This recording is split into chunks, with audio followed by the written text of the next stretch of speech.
Calon petahana pasangan Bupati dan Wakil Bupati tahun 2019 lalu, yaitu Suprawoto dengan Nani Endang Rusmiarti, berhasil mengalahkan pasangan dua kandidat lain, yaitu pasangan Mikrotul Mukminin Joko Suyono dan Kang Suyat Gus Wahid.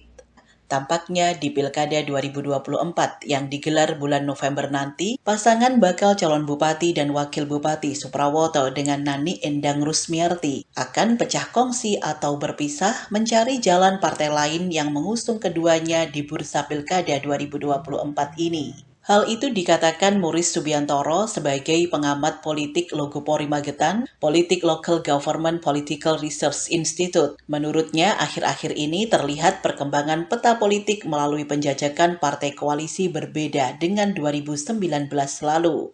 Seperti diketahui bersama publik dan warga Magetan, partai pengusung pasangan Suprawoto Nani Endang Rusmiarti saat ini pecah. Dulu Partai Demokrat, P3, dan Hanura, saat ini ketiganya mulai berpisah mengambil jalan politik lain untuk mengusung calon.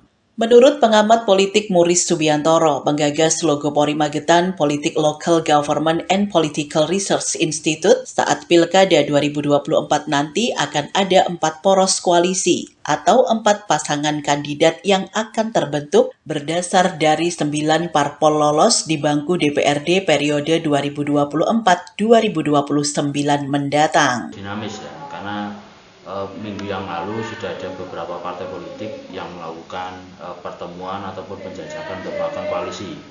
Misalnya Nasdem sudah ketemu dengan Golkar, dan juga ada di beberapa media seperti yang sudah kita baca, kita lihat ada undangan dari PKB kepada Bu Nani ya, Bu Mantri, calon wakil bupati periode yang lalu untuk mencalonkan atau dicalonkan menjadi calon kepala daerah di konteks di pilkada saat ini. Nah, dari dua dinamika yang terjadi pada minggu kemarin itu kan menunjukkan bahwa itu semakin dinamis, dan saya yakin minggu-minggu ke depan pun juga partai-partai yang akan melakukan hal yang sama, karena memang itu yang seharusnya dilakukan. Karena faktual bahwa di Magetan tidak ada satupun partai yang bisa mengusung pasangan calon. Mereka harus berkoalisi satu sama lain.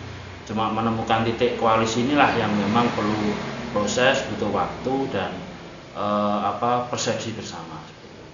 Karena memang tidak mudah untuk membangun koalisi itu, tidak gampang membalikkan telapak tangan. Kenapa? Karena ini juga harus dikomunikasikan secara intens, secara taktis dan strategis ke jajaran partai di tingkatan provinsi maupun pusat seperti itu. Karena sekali lagi bahwa rekomendasi itu kan munculnya dari DPP, dari pimpinan pusat di Jakarta. Tetapi bahwa itu harus mulai dibangun dari sekarang di bawah, iya. Nah, oleh sebab itu sejauh mana efektivitas kemampuan teman-teman di tingkatan kabupaten itu untuk melakukan komunikasi yang positif, paling banyak bisa 4 poros atau 4 koalisi. Lalu kalau di tengah-tengah bisa 3, minimal nanti 2. Jadi di antara 9 partai yang memperoleh kursi itu kan nanti kalau mau pakai koalisi kecil ya bisa 4. Maksudnya koalisi kecil itu partainya yang koalisi tidak terlalu banyak. Misalnya partai A dan partai B. Jadi dua partai koalisi, 2 partai koalisi, dan seterusnya itu bisa 4. Tapi kalau nanti agak lebih banyak, misalnya 3 atau 4 partai, itu kemungkinan ada 3 poros. Tapi kalau nanti koalisinya besar, itu bisa 2 pasangan calon. Pak, kemungkinan besar pecah kongsi. Kenapa? Karena indikator pertama yang bisa kita lihat bahwa partai pengusung Rona kemarin antara Demokrat, Hanura, dan P3 itu kan Hanura sudah tidak dapat kursi lagi. Sehingga kalau misalnya P3 sama Demokrat koalisi, itu kursinya kan tetap kurang. Nah, itu dari situ kan ada agak kesulitan untuk Prona jilid kedua ini diusung oleh partai yang bisa memperoleh minimal 9 kursi. Itu satu. Yang kedua, tinggal apakah keinginan di antara 2 orang ini bisa lenggono untuk misalnya tetap Pak Prawoto nomor 1 atau Bu Mantri nomor 2. Kalau misalnya sebaliknya Bu Mantri tetap misalnya minta nomor 1 dan sebagainya, itu kan titik temu itu kan agak susah seperti itu. Ya kita lihat saja, tetapi bahwa politik itu sangat dinamis.